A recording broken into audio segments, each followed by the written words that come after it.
watch your treasures turn to gold. In every box there's a story to unfold. Hunting for that gem worth its weight in gold. Sharks cards specialized, ain't no need to fear. Whether you're a rookie or pro, we're right here. Listen to the show, dropping every other week. What cards to grab? Let's help your game peak. From the new releases to the classics that we chase, we'll guide you through the maze, put smiles on your face.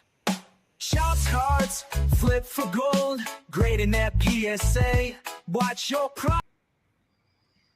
All right, you're kind of a little dark in the background there. Yeah, I tried to put some. I got a light on order, but it hadn't shown up yet. I'll try to stay close to what I. Am I a complete silhouette? It looks like it. I can see you're just a little light. I often, hey Joel, welcome in. I usually put like a towel or something over for a curtain on my back when it's real bright like that. Okay, yeah, I'm in my mom's sunroom, so it's the best. Yeah, room. I'm in my sunroom too here. I just use the card thing as a background. Otherwise, you'd see out the back window of my sunroom as well. Okay. All right, well, let's get started. Yeah, Joel's all over this here. Welcome in Sports Wise. Welcome in Ryan. Yeah, big news this morning. The kind of news heavy. Hulk Hogan died this morning. Did you see that? You know, I was telling my mom that they come in threes, you know, because we had the kid from the Cosby Show, and then Ozzy Osbourne, and then Hulk Hogan, all like 80s legends, you know, back to back, all in the same week. Is pretty wild. Yeah, that's crazy. Hulk, arguably one of the greatest of all time. You know, he's you know, die hard, and from my era, our generation, he's the greatest. Obviously, he did more for wrestling, bigger name in wrestling than anybody else in my generation. He got me hooked. You know, it was ripping the shirts off and Hulkamania and all that kind of jazz. You know, when you were kids growing up with your friends, you were wrestling around, nobody ever wanted to be anybody but Hulk, right? Right. Well, I was partial to Ric Flair a little bit because I just loved his speeches. Give out the woo. Yeah, but I loved watching that stuff too. I'll never forget. Was it the WrestleMania 3 where he fought Andre the Giant? And I think I was like 10, you know. Is that where he picked him up and body slammed him? Yeah. That was 500 some pounds. That was probably one of the biggest events in wrestling history. Still, I would think, but yeah. Yeah. Could you imagine if they'd have had Tops Now cards back then? Oh wow, yeah. I remember a year or two ago when you were talking about doing some kind of play with the Hulk Hogan yellow card. I think it was something like that. Yellow and blue background. Yeah. Yeah, I looked into that. I bought them with some gum stains on the back of them, really inexpensively, and then I Kurt's card cared them and took care of the gum stains. The stains came off beautifully. Oh wow! And took them from PSA 1s to PSA. One was a 5, one was a 6, so it was a very profitable play. But yeah, that was, and the yellow one had a little crease in it too, which was taken care of. Now I pulled a $2 dollar box card about a year ago at a show of the guy that Hulk beat when he won the championship for the first time, the old Iron Sheik, and that guy was a trip too. I mean, he was hilarious. I think he finally passed away a few years ago, but I saw a documentary about him that was just crazy. Yeah, I'd have to say, you know, Goldberg, Stone Cold, those guys were the next generation. But from my childhood, it was Hulk Hogan and George the Animal Steele hollering for Elizabeth. Yeah, those were my two favorites. Yeah. The other big news this morning, I don't know if you were watching my Instagram. Peter from SGC stepped down. Did you see that news? I wake up in the morning. I like to watch the little usually every morning, Neo Cards and Comics puts up kind of an informational video, and he had that this morning. I saw that right when I woke up. He had kind of a nice little interview with somebody at PSA. I forget who it was, but yeah. So yeah, Ryan Hodge, he messaged me and I got the drop on him, and I posted it to Instagram before he went live with Ryan this morning. But yeah, Neo's always got he's a great source for some news. He had a really good interview with Ryan talking about the future of SGC.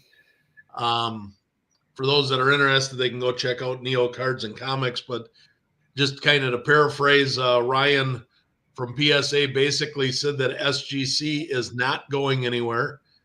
They did steal some graders from SGC. They're trying to downsize SGC back to like a boutique type grading card service, like they started out years ago, specializing in vintage, which they've been known for. And then they want to get their turnaround times down to 10 to 15 days, again, for those quick flip people. Sounds like they're trying to, they don't really care about the TCG business or anything else.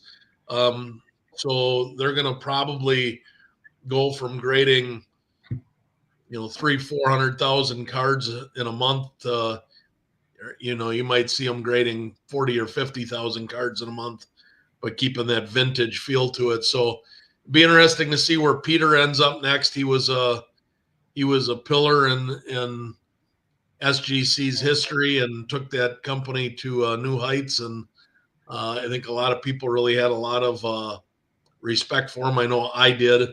What he did during COVID times, I thought he directed SGC better than any of the other companies were able to do. So hoping that Peter lands on his feet somewhere.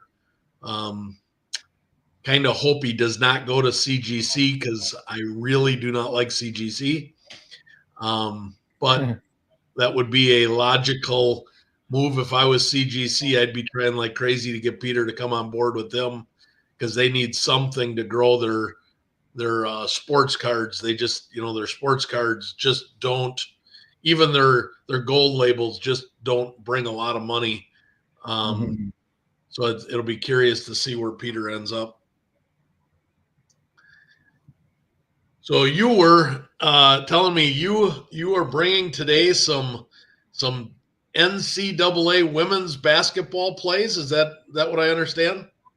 Well, I've been buying some. I'll show you. I've got 2 Silas Swords autos. They're the same one. I forget what you call that. It's that shiny silver. I don't know. I forget what that parallel is called. And then I've got a green Michaela Blake's, and then another one of those shiny silver Michaela Blake's. My Sarah Strongs are all at PSA. I have 3 autos of hers at PSA. The bad thing on these are all sophomores. Yeah. So what I probably think I'll do is sell the 9s on a performance spike and hold the 10. Like last year, I held all my Paige Becker's 10s for either when she won the championship or during the draft. And I made out like a bandit. I mean, I did really well. 900, I think I paid $120 for one of her numbered autos last summer, and got $850 out of it, on the draft night. And I think that Lauren Betts might be the sneaky play for this year, although her autos are kind of hard. I've looked at a couple of them. They're hard to find gradable copies. I've looked.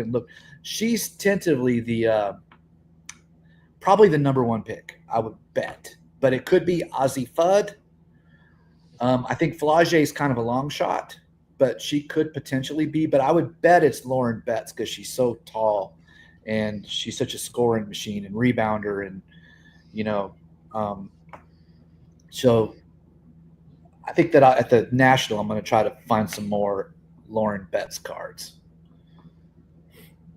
So what are you thinking? I'm really high on a few basketball players too. Are there any other women's players that you are looking at besides those? That's really it. I kind of like that. What's her Audie Cooks, the Ohio State. She's a big girl. I was watching the highlights of the big tournament that just happened, the international tournament, and I was wondering why Sarah Strong wasn't playing, but she was on the 3-on-3 team, and they won everything. But it was Michaela Blakes and Hannah Hidalgo ran the show for USA. They whipped everybody. And Silas Swords is the point guard for Canada. And, she's with Michigan. And she looked really, really good too. But the other teams had pros, but the American team was the only team that had, I don't think they had any pros at all, because they didn't stop the WNBA for that international tournament. Yeah, I would have to agree. I think Betts and Fudd are two of the top players. Flaugier, I've liked Flaugier now for 2 years. I've been buying her autos. I've probably got 6 of her autos. I'm sorry, go ahead. I only keep the 10s, the 9s. If it doesn't 10, I sell it off right away. If it 10s, I hang on to it.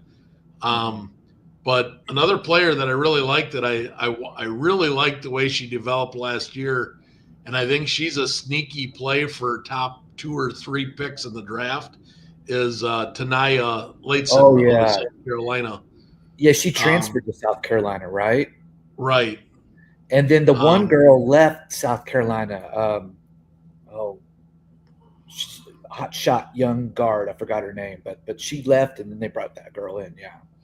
Yeah, I really like Latson. I think she could make a lot of waves here this year before the draft. And then one last, a little bit of a sleeper is Regan Beers out of Oklahoma. Okay. She's got a pretty good game as well. Really not expensive autos at this point. If you're looking to get into any of those. I'm supposed to start doing some freelance work for the University of Arkansas Athletic Department. I'm actually, the night after the National, I get from the National, I'm going to do my first Ladyback soccer game, but I'm supposed to do Ladyback basketball in the winter. And do you remember Lee Mayberry from, he was with the Final Four with Arkansas. He's a legend around here, but they Steve Day. Todd Day. Yeah, they brought Mayberry's daughter in. She's a senior, but she transferred in, and she's supposed to be great. So I'm hoping that she lights it up, but we'll see. The thing about Flaugier is I think the only LSU card she has is the Sports Illustrated for Kids card. That's it.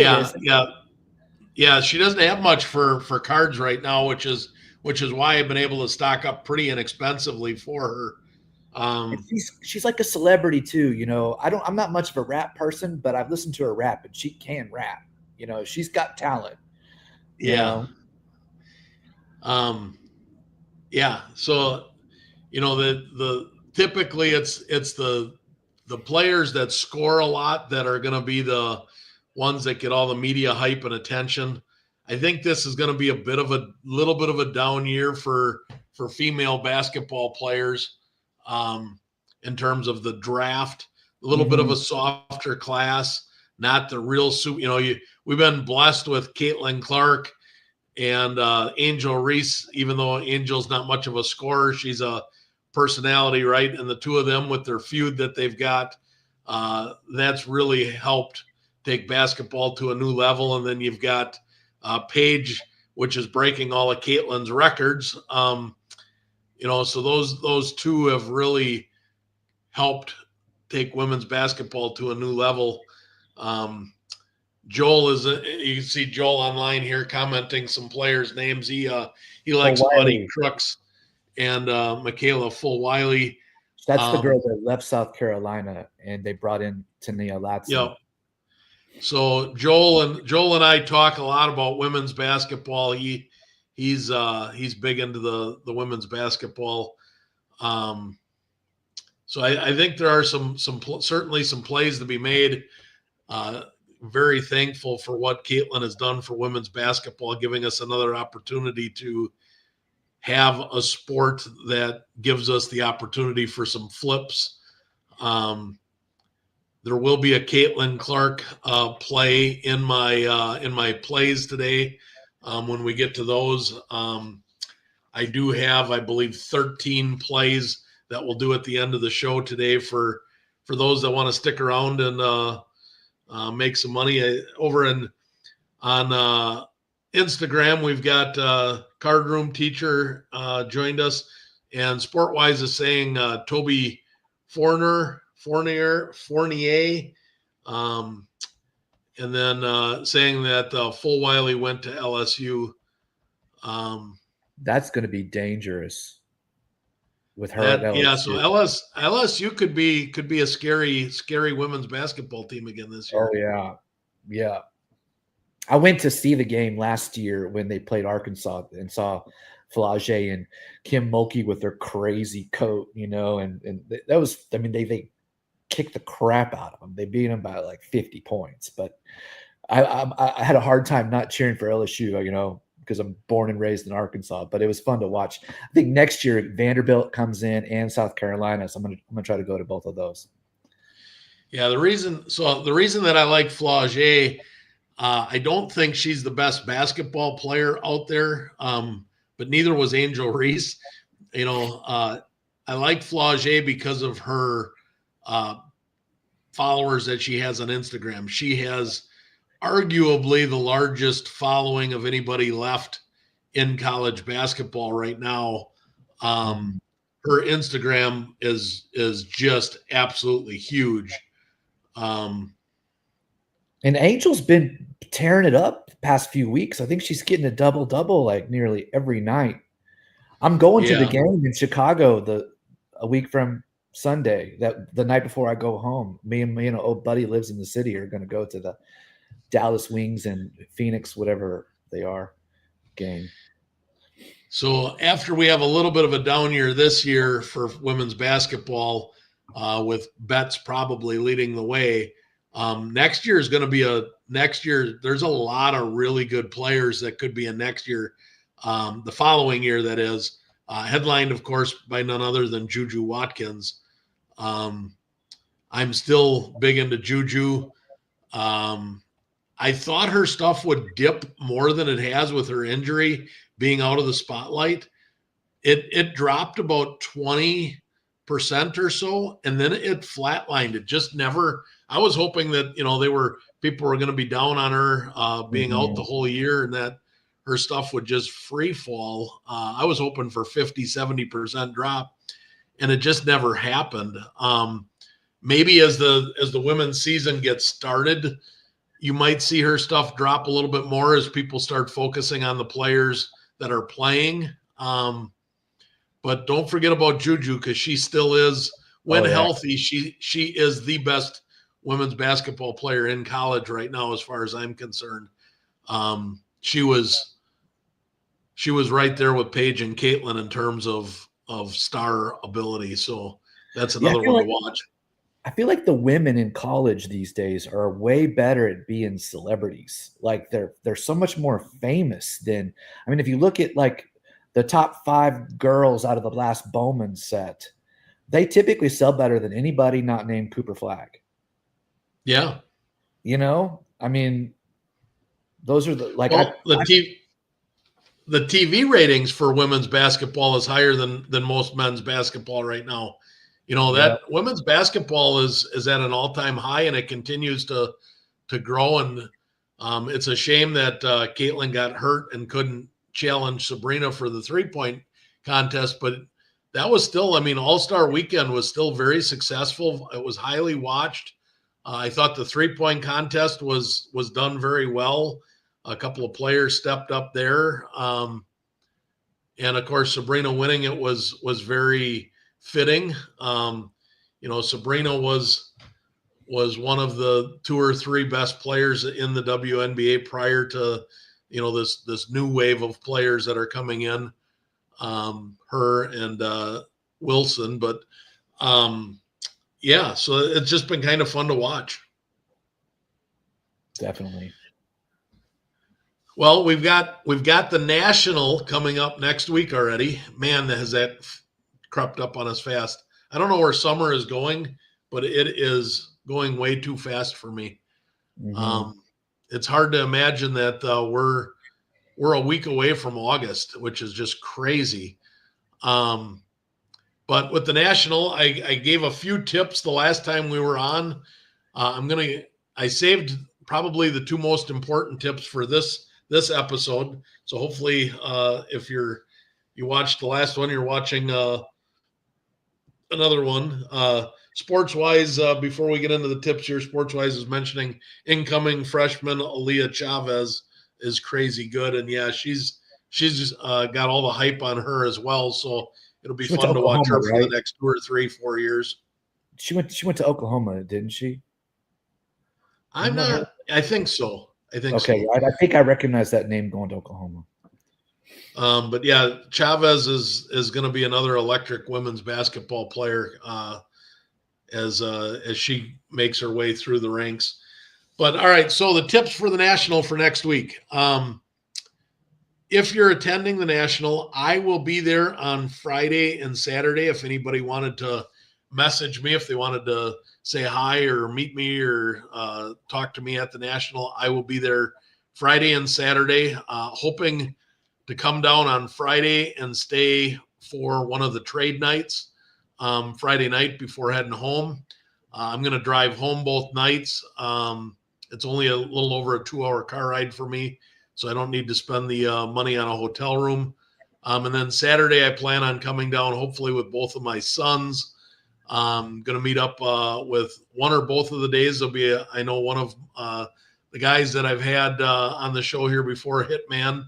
Him and his son are hoping to meet up with me down there. I know, Bo, we're hoping to meet up. You're going to be there as well, right? Oh, definitely. So we're hoping to meet up with you on Friday or Saturday. Let's definitely get some lunch. Yeah, definitely. So hoping to find some deals as well. But here's the two most important things for the national with the tips that I've given in the past. Go back and watch the last show for some tips. But here's some of the ones that I think are the two most important. Number one, shoes.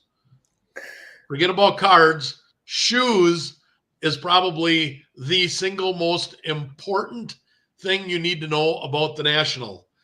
You are going to walk what is the equivalent of probably 3 to 5 to 7 to 10 miles in a day.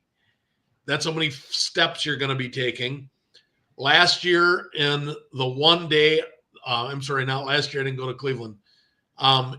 2 years ago, on the one day that I wasn't in the booth for the show I used to be on, when I spent the one day walking around, I logged 37,000 steps in one day.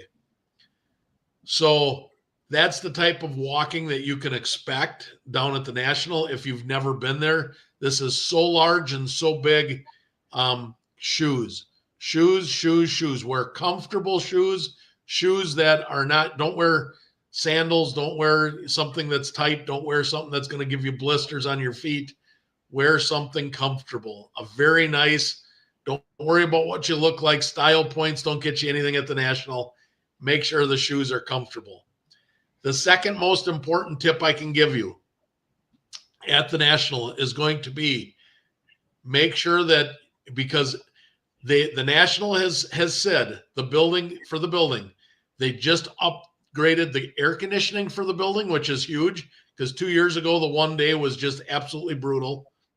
And they've upgraded the Wi-Fi down there so that people's Wi-Fi should be working on their phones. You never know what you're going to come across at a National. You go in there with the best laid intentions. You have your 3 to 5 cards, like I've said before, or 3 to 5 things that you're looking for, and you run across something unexpected. Make sure that you have phone with data, and make sure that you bring a charging stick with you. You will be amazed how fast your battery runs down when you're on it, constantly checking comps and looking things up on your phone. The National will chew your phone up quickly. So make sure that you do not get surprised by anything that you find at a table, and that your battery, if it runs out, you've got a charging stick that you can get a full nother charge of battery while you're at the National. Do not run out the battery on your phone. So walking shoes and an extra battery stick for charging for your phone, two most important things that you can take into the National. Welcome in, Mark. Mark is saying, heard it's the best place to sell is trade nights. Repackers off 90%. Is this true? I found vendors to only offer 70. Mark, 2 years ago at one of the trade nights, I got bought out. I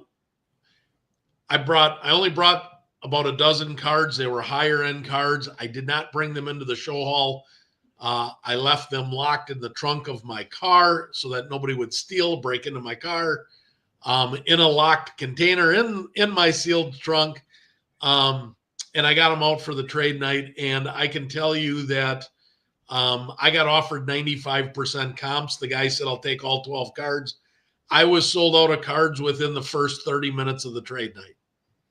So yes, it is not uncommon. If you've got the cards that they're looking for, 90, 95, sometimes even 100% of comps, they will pay you. They'll pay you cash. The more cards that you have that they want, the more likely that they will pay a higher percentage. If you've got onesie twosies, they're probably going to be 85 to 90%. If you've got 5, 10, 15, 20 cards, they're going to be 90 to 100% of comps, and they'll take it all. I've never been, but one friend of mine told me to make sure that I have prices on everything before I go, because the internet could go out. And then if you're trying to look up prices, to have like all your comps figured out before you go to trade night. That way you're not trying to look stuff up if the internet goes out. Yeah, that's another good tip as well if you want. The internet, again, they up the National. That was the temperature and the internet were the two biggest complaints in Chicago 2 years ago. And because the National is at Chicago the next several years, they've made a big effort. They put an all new air conditioning unit just a month ago, and they upgraded and boosted the Wi-Fi capabilities of the building. So hopefully Wi-Fi doesn't go out, but if it does go out, yes, you either need to have a cheat sheet of knowing what you want or comps for your cards, putting a price on it with a sticker, something like that. What I've done in years past is I take one of those little round orange stickers and put it on the sleeve of the graded card, to put them in a plastic sleeve, and then put the sticker on the sleeve, and I'll write the most recent comp with the date. So if the last comp was $320 on July 17th, I'll put $320 July 7/17, just so I know that was when that most recent comp was. But those are shoes and internet and having that extra charging stick, the most important things that you can possibly do at the National. Mark is asking where the trade nights are at this year. All right, so there are several. There's two of the local hotels that will be having trade nights. If you follow Filmington or Teapot or the boys from California, the SSP boys, they do their Thursday night podcast. They're going to be having their trade night, I believe, starting at 7:00 at their hotel lobby. The trade night that I'm going to be attending, Mark, will be 6:00. So the show shuts down at 5:00. At 6:00 upstairs at the convention center, where the VIP lounge is, the VIP lounge will be opened up, and the trade night will be in the VIP lounge upstairs at the convention center starting at 6 p.m. on Friday night. So that's the one that I plan on attending. I don't plan on going to the ones at the hotels, but there are 3 other trade nights that I am aware of from other people's podcasts. The most popular one is probably Filmington's. A lot of people will attend that just because there'll be a lot of big social YouTubers there that, if nothing else, they just want to go meet them in person and get to say hi and take a picture with them and that kind of stuff. But I'm sure there'll be some money flowing at any trade night.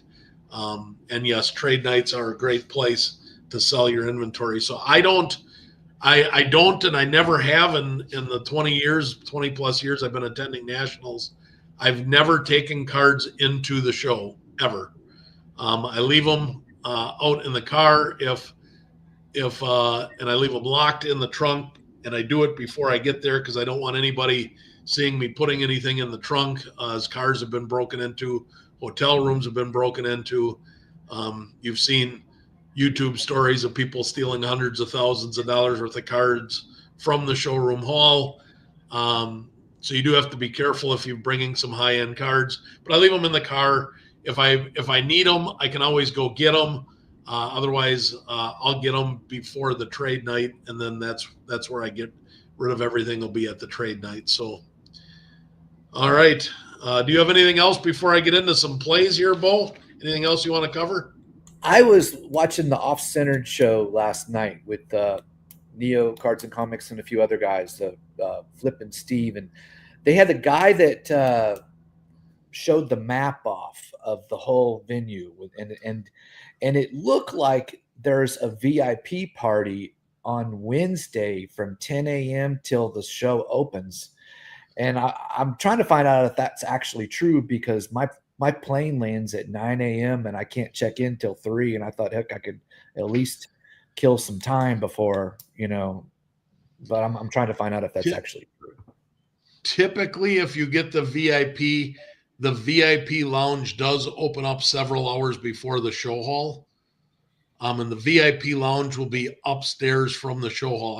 Have you ever been to the Chicago National at the convention center? This is my first national ever. So, okay. Yeah. So when you come in to the national, that main level, there'll be a VIP in the bathrooms and stuff like that upstairs.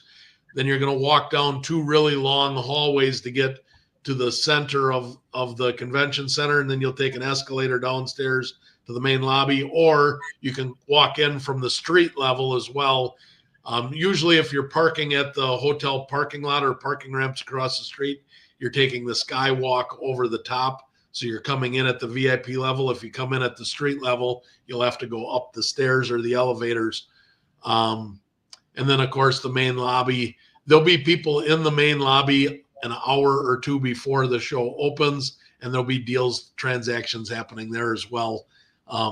People are there to move and show off their cards, so that's what they do.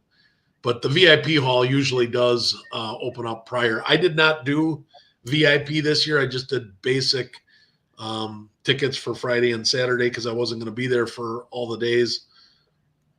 But do you have a VIP pass? Yes. And I saw they sold out. Yep. So if you got a VIP pass, you should be able to get into the VIP hall several hours before the show opens.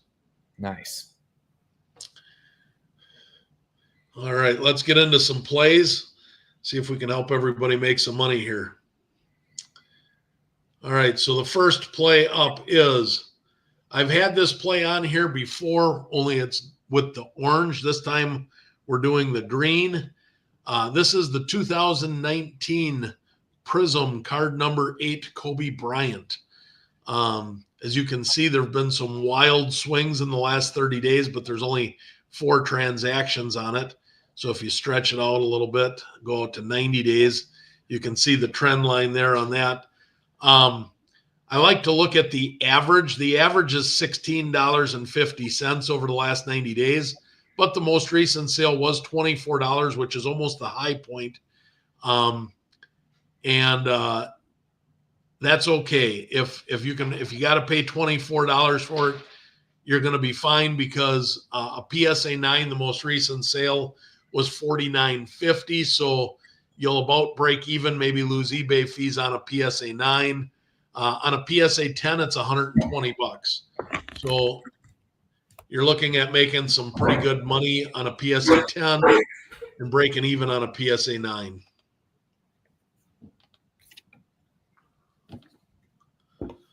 All right.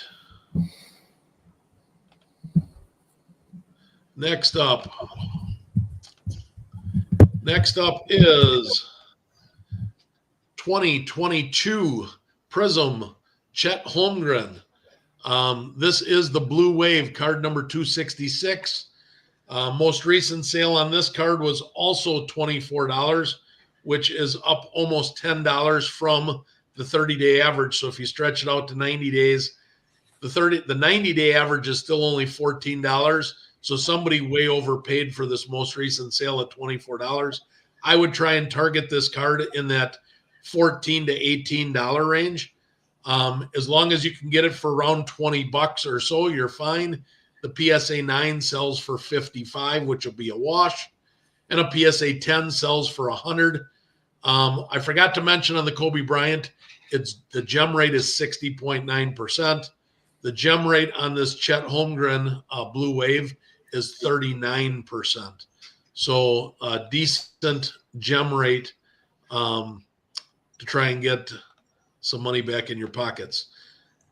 Now, for those that have been asking, gem rates have come down.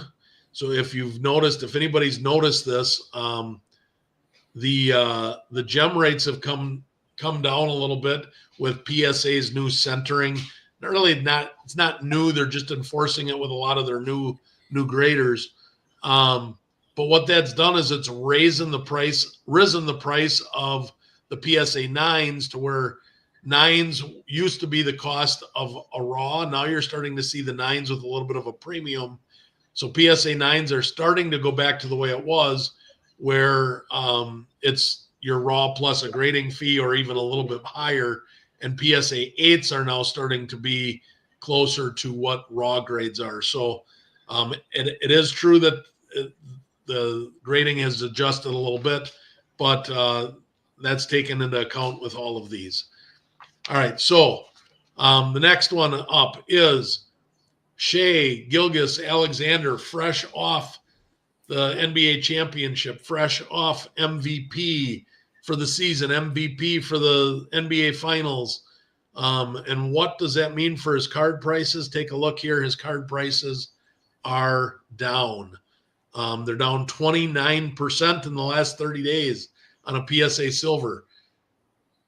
The OKC is going to be in contention again next year and for years to come. They've locked up their core. They're going to be contenders for several years to come. So Shea is going to rebound in price as the season comes back. So right now is a great opportunity. I just bought one of these myself last night, and I posted it to Instagram. This here, if you look, 50 sales in the last 30 days. So it's relatively easy card to come by for being a 2018. The most recent sale here was $130. That's because it has not registered my sale. I paid $150 last night. The 30-day average is $166, so I felt good about my $150 purchase because it looked good and the centering was good. PSA 9 sells for $229. So even paying $150 last night, I'm going to turn a profit on this if I get a 9. If I get a 10, which is only a 16% chance, should I get a 10, it's a $988 card, and that's come down. That's prior to what it was at the season. It had gotten up to as high as $1,300, $1,400 during the finals run. So this card's got a lot of runway and a lot of room to climb back up there again.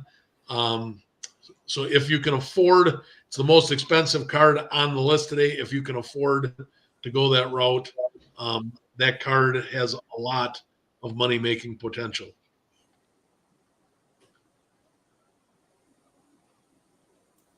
All right, next card up. We're going to stick with Shea. We're going to go with the Optic Shock. Most recent sale, $69. Again, you can see the most recent sale jumped up quite a bit from the 30-day average. 30-day average is $53. If I click on 90 days, 30-day or 90-day average is $65. So, which is pretty close to the $69 most recent sale. The PSA 9 sells for $88. So again, you're pretty close to a wash on a 9. The PSA 10 is $218 and has a 33% chance. Again, the numbers that you're hearing, guys, on the dollar amounts, these are post-finals sale prices. These have come down a lot since the finals. I fully anticipate Shea cards to heat back up as the season gets closer. Now is the perfect time. If you've ever wanted to buy and make money on a Shea Alexander card, this is the time to be doing it. So in that light, we're going to talk about one more Shea card. I can't actually, two more Shea cards, but one more right here. This is his Prism base. Most recent sale, $16. The 30-day average is $22. The 90-day average is $24. So expect to pay $15 to $25 for this card. This card has a PSA 9 of $39. So if you're paying $20, you're probably going to lose $5 to $10 after fees on a 9. PSA 10 is $128. It has a 29% gem rate. But again, I think that this PSA 9, by the time that you get these back, I think that that'll pop back up because it is currently at $39, but the PSA 9s were as high as $60 during the finals. I don't expect them to get back to that level by the beginning of the season, but I do expect them to pop back up as the season gets closer in October. All right, here is one of the Caitlin Clark cards that I told you about. This is the WNBA Prism card number 1. This is the fractal parallel. 95 sales in the last 30 days, so very easy card to come by. The card is down 7% in the last 30 days, which is good because these cards are starting to come down a little bit as more and more of them hit the market. A PSA 9 is $60, so you're actually going to turn a small profit to break even on a PSA 9, which is what I look for when I'm looking for grading plays. I like to have a floor that allows me to not have a lot of risk involved. And a PSA 10 is $149, so you're going to triple your money on a PSA 10. Nice way to be able to get into a Caitlin Clark without having to spend a whole ton of money. All right, I have one more Shea play for you. This is the base Shea Optic. Most recent sale, $19. 30-day average, $19. So it's staying pretty steady right around that $20 mark. PSA 9 is $45, so a wash on a PSA 9. PSA 10 is $120, and it's got a 45% gem rate. So again, not huge margins, but in bulk, this is a card that transacts often. This is a card that you can turn, $100 or $200 bankroll into $300 or $400 pretty easily with hand picking the right cards and sending them in and getting them graded. That's the one nice thing about attending the National is you attend a card show and you can see stuff in person and you can look the cards over a little bit better in hand and typically get a little bit of a discount for cash. All right, next up, 2018 Optic Base Luka. $25 is the most recent sale on this card. PSA 9 sells for $58. So again, break even to a small profit. 10 sales in the last 30 days, so it's not impossible to come by. The 30-day average is $35, so you might want to figure on paying closer to $35, $40, in which case then a 9 is going to be closer to an even or $5 to $10 loss after fees. But that card is going to get you a nice net return, especially if you can get a 10, and it does have a 40% gem rate as the season approaches. Another card we have here should be, I believe this will be the Brunson. Yep. So this is Jalen Brunson. This is his Optic Hollow. You can see the most recent sale was $15.56. When you look at the 30-day average, there's only one card sold in the last 30 days. So this card might be a little bit harder to come by, which is good because scarcity, of course, helps raise prices. So I did a 1-year look. I just wanted to look at the fall. He was one of the hottest players in the offseason last year. So I wanted to see where this offseason compared to last offseason, and he is down significantly. 52% this card is down since this time last year, which I think makes a great buying opportunity for this cards. The Knicks should be back in contention again next year. Don't know if they're going to make it to the finals, but you don't need them to. You just need Brunson to play well. PSA 9, $40. So if you buy one for $15, you're going to wash on a PSA 9. PSA 10 is $180. You see that nicer, bigger increase because there's not as many of them on the market. So finding something like that that's a little bit harder to find helps bring up the prices when you do get a 10. A little bit of scarcity can really help the card prices when you hit that 10. Get a much bigger return on investment. All right, we got Cade Cunningham. Another hot topic leading into this next offseason, or this next season and this current offseason. Cade Cunningham, 2021 Prism, 282 pink ice. Most recent sale, $11.50. 5 sales, so about one a week in the last 30 days.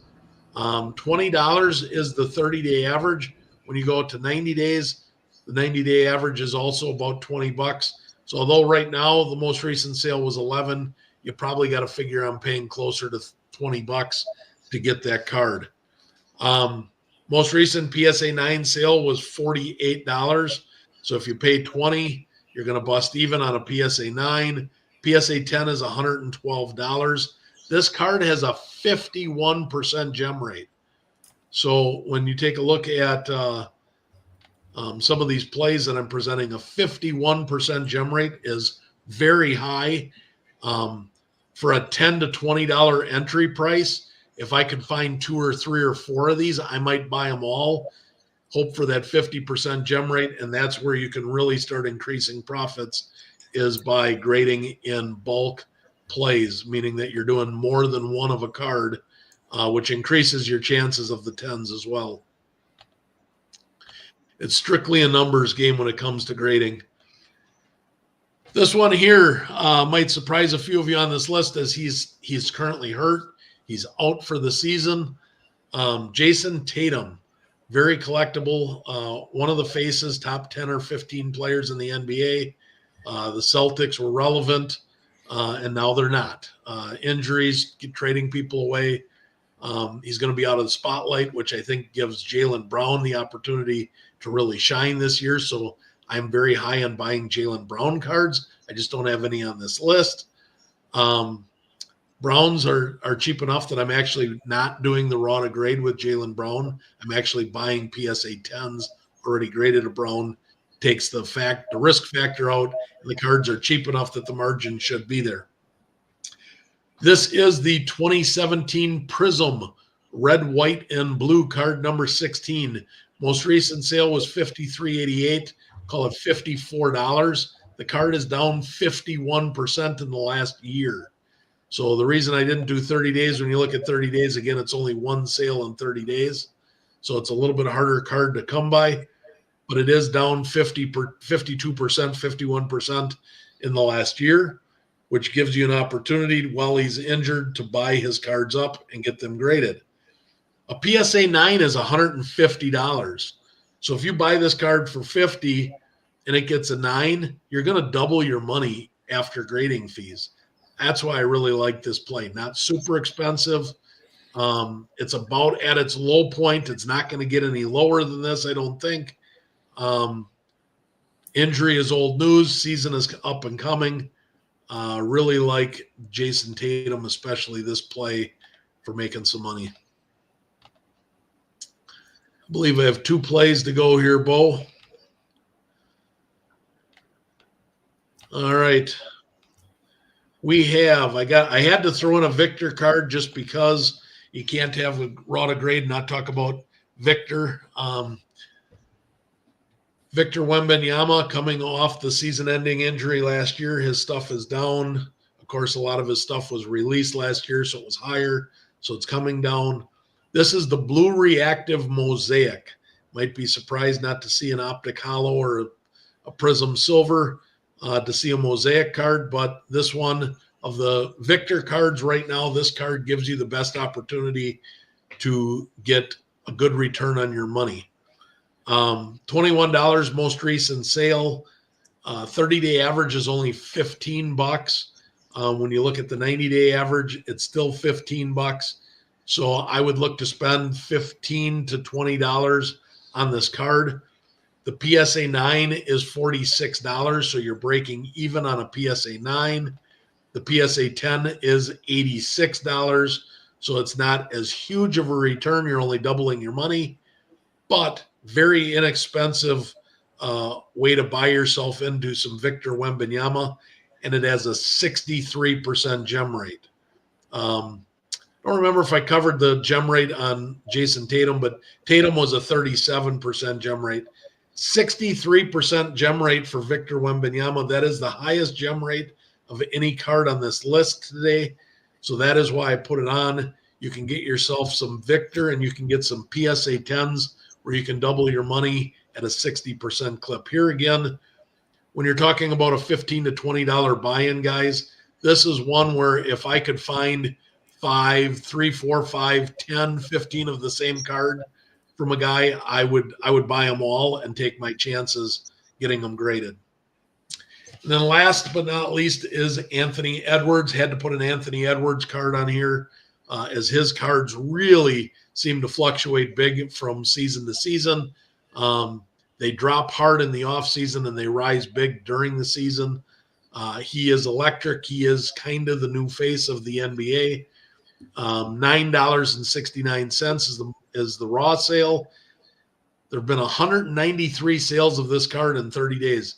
This is a 5-year-old card, and it's still transacting 193 times in 30 days. Very, very popular, very liquid card, which is why I put it on the list. PSA 9 is only $31. So you spend 10, you're going to have 35 with shipping and grading. You're going to lose $5 to $7 on a PSA 9 if the prices don't come up at the beginning of the season, which I think they will. PSA 10 is $100, and it's got a 36% gem rate. So there again, guys and gals, I would buy 3, 4, 5 of these at $10 a piece. Send them in, and if you get 2, if you can average 40%, get 2 out of 5. Buy 5, get 2 of them at 10s. In the long run of things, you're going to more than double your money, and that's a quick way to grow a bankroll from $100 or $200 to $200 to $400 to $500. It's just an easy way to take your bankroll and get it larger so you can dabble in some of the bigger plays. So I hope those plays made sense. I hope you guys enjoyed. As always, if you make some of those plays, share them with me. Let me know how you did. I'm always curious to hear. I know a lot of you message me and say, thanks, I got this, I made this. I really appreciate that. It's fun to hear how you guys are making money off my plays. So anything else that you've want to talk about today, Bo? Or I have a quick question for you. Yeah. So I got a 10-pack of these in the mail today. This is the Topps Now draft night. Ace Bailey. I ordered 10 Bailey and 20 flags, but the flags aren't supposed to be here till Saturday. Do you think I should grade any of these or just sit on them and wait and see how he does? I've heard that he's not happy about going to Salt Lake at all. And they were saying that he was playing crappy on purpose, trying to get moved to a different team. I don't know, but I was thinking maybe just put him away and see how it goes and make a decision later. Yeah, Ace Bailey is. I said he's the wild card of this draft class. Super uber talented, but disappears for weeks on end. Emotional, little bit of a head case. Did not want to go to Utah, so he's kind of pouting. If he decides he wants to put on a display, he could really get some ESPN highlight dunks. Could really get some media hype quickly. Was that the Topps one, not the Panini? The Topps one. Yeah, I didn't buy any of the Topps ones this year because they were unlicensed. So I waited and I bought some of the Panini ones. But I did buy 5 Ace Bailey myself. I plan on grading them all. If you got 10 of them and you send them in, chances are you're going to get at least 8, at minimum 8 10s on the Topps now. Those tend to grade 90+%. You might get all 10 10s. And then just wait for him to have a 30-point game. If you bought 10 of them, you probably are into them for what, about $8 a piece? 8 or 9. $9 a piece with grading fees. So you'll be about $33 with shipping and grading to get them back. I gotta think that they're gonna sell for at least $40 on a 10, 35 to $40. I mean, if you get them graded, I gotta think that you're at least gonna break even on the 10s. And if he gets a little bit of hype and he decides to show his talents because he wants to get traded somewhere or something of that nature, and he has a little bit of hype behind him, you could see that, shoot up to 50, 60.